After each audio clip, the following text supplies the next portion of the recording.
here at Zeneda Cellars doing our first wine tasting in the Paso Robles area.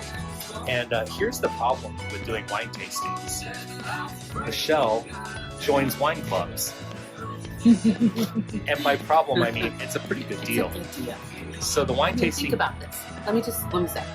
You either pay for a tasting, which here is $20, and then... $20 per person. Per person.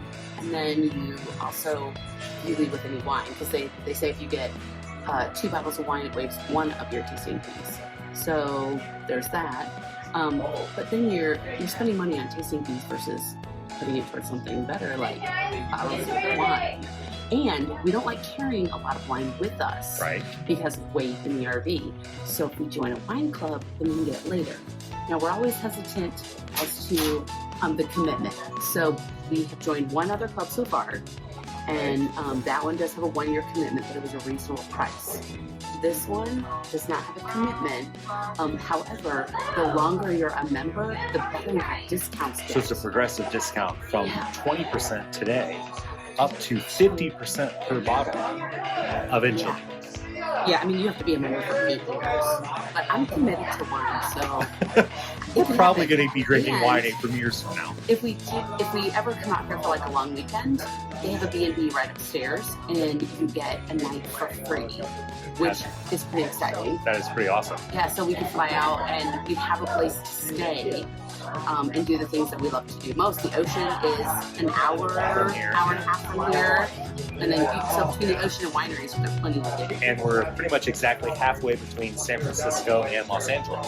So that's pretty cool too. That's good stuff. And it's a small business, and we do everything we can to support small wineries. Well, especially right now with the whole COVID thing. Well, and they're just the heart of the wine company, the wine industry, and we want to make sure we support them. And they ship to Ohio, which is a big thing for us. Yeah, not everybody ships to Ohio. Ohio has kind of weird liquor laws, and there's issues with shipping to Ohio. So to the wine, to the wine industry, and to this amazing winery. Cheers.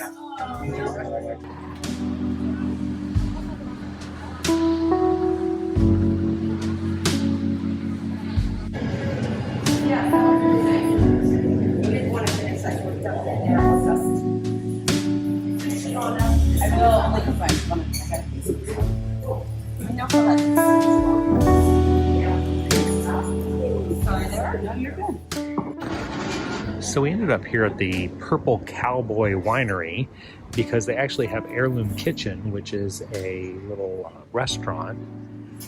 And we got some amazing sandwiches and of course a glass of wine to go with our lunch. No, we don't. We have a bottle. We have a bottle of wine, but we're going to cork it, which is a really great way to save money. If you just buy the bottle and you know you're going to drink it at some point, you might as well just get the bottle and then you can have them recork it and take it home and have it later tonight or have it tomorrow. Yeah, I'm going all the way up. All right, it's Zeneda Cellars. They sent us here to Passertare, which means arrived on Earth. We've arrived. Apparently. So this is another off the beaten path winery, which is nice because we were able to get a last minute reservation here, which is again, well, not only a last minute reservation, but a recommendation from someone, which we always try to look for that recommendation, because I feel like, I don't know, we feel like it's sending us in a direction similar to the wine we were drinking that we liked. Well, and it's nice to get away from the places that are listed in all the tourist brochures. Yes. Because people are picking the places that are just listed, and finding a place that is maybe off the beaten path is always a nice change. Forgive the beeping. It's the hitch is still on the truck. All right, let's taste wine. You have to love a winery with farm animals. As a farm girl, I love it. And this is the farmhouse of the landlord who leases the property to the wine tasting room, which is here. They specialize in Mourvedre, which was amazing. And of course, sometimes when you're drinking wine, you just gotta play some, I don't remember the name of it. Tell Brian to put it in the middle, in the comments. He loves it when I add video commentary. but it's a beautiful place. I mean, the hillside changes everything about the types of wine that they have here.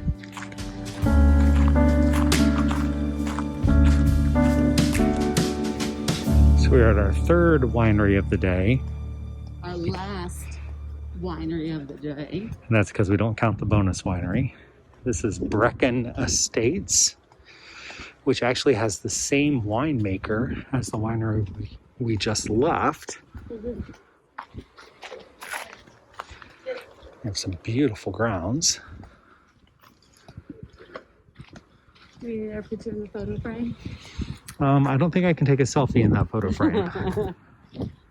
So imagine us in that photo frame. We're entering Tin City. This is, what would you say, Brian? An outdoor mall of wineries? I think it's more like a warehouse of wineries. Warehouse of wineries. I mean, I like mall. There's shopping.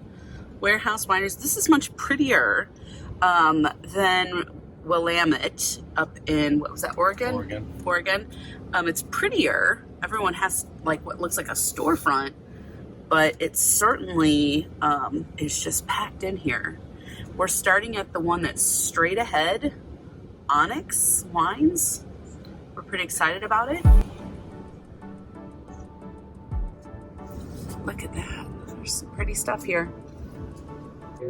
So here's the map of Tin City. I think there are like 24 wineries and then a couple of restaurants. We're at 12. So it's a big complex. And we have another tasting that's over here at 4. Sweet. So we're starting out at Onyx Winery.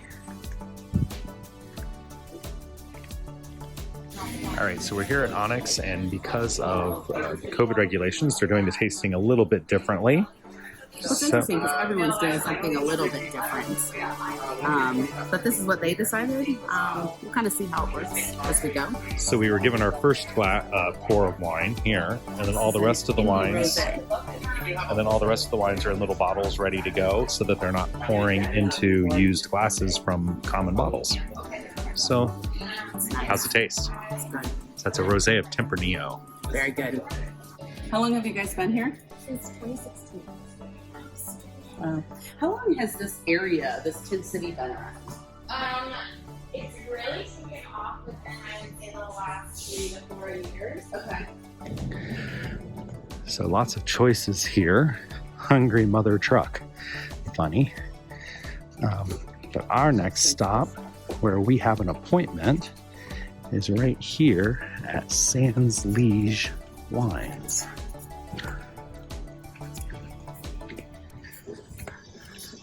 So we're here inside of Sans Liege. We're sitting at the tank table. Very cool vibe. It's like a Les Miserables.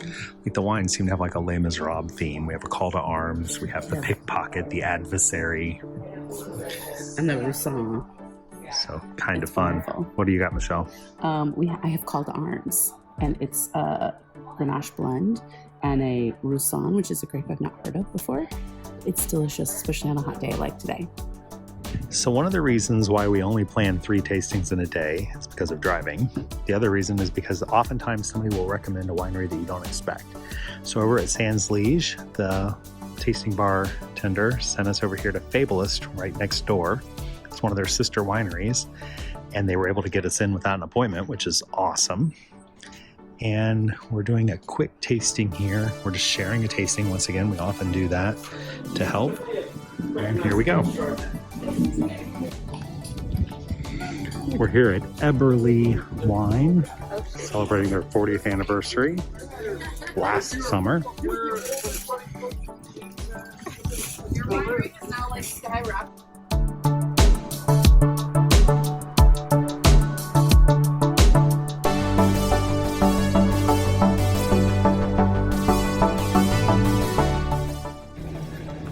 All right, so we are in Wine Country RV Resort here in Paso Robles, California. It is the 4th of July, and we are doing the adult poker run right now. Notice how quickly we are running because it is 100 degrees and we have our beverages. It's 101, and we have Diet Coke. And there is no running involved here. There's not. We'll have wine. We had wine before. We'll have wine later. But for now, recovery. So we're on a scavenger hunt. There are 7 stops, and we have to find the pictures, the cards, take a selfie with each one, and then we are hoping to win a special prize basket. So, woohoo! I'm not counting on it. I'm just excited to do something for adults. Yeah, a lot of campgrounds have like kids activities on special weekends. Yeah. Like the 4th of July. It's kind of fun that they do have a kids activity going on also, a scavenger hunt. But it's kind of fun that they've got an adult thing going on too. So yay.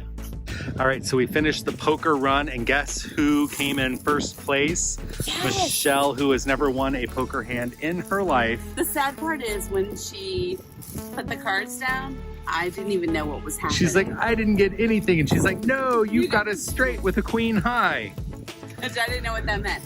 All right, so let's unveil what I got. So we're opening up the package. Michelle got a basket of goodies. First thing I got was a Wine Country, Wine Country RV Resort shirts, which I would totally wear. I got some wine stems so that when you're having a party, everyone knows whose glass is whose. If we ever drink with friends, we'll see. Oh, but look at that. Look at that wine stopper. Fancy flame wine cork stopper. And are you ready for this? Best day ever. Real glass wine Real glass. Oh, that can't live in the RV. In the RV, that's what you want us to do, this real glass. And then, Carla. Oh, no, wait, no. Bringing home some They're not olives. olives. What are they? They're frog balls. What does that mean? I think they are Brussels sprouts. No, it Pickled is Brussels not. sprouts. Oh, it is. Ew, so we'll figure out something to do with those. That'll be interesting. We lost Michelle at Brussels sprouts. I got a keychain that says Sun Resort. Because the the Wine Country RV Park is part of the Sun Resorts family. And a basket. And she got a really cute basket, which we will probably give away or recycle because we don't have space for that. Brussels sprouts. Apparently it's a thing. Apparently it's a thing, but not. I mean, I'll try one. It was free. But then It was your prize. Yeah. Otherwise, I'm good. Happy 4th of July, everybody. Happy 4th.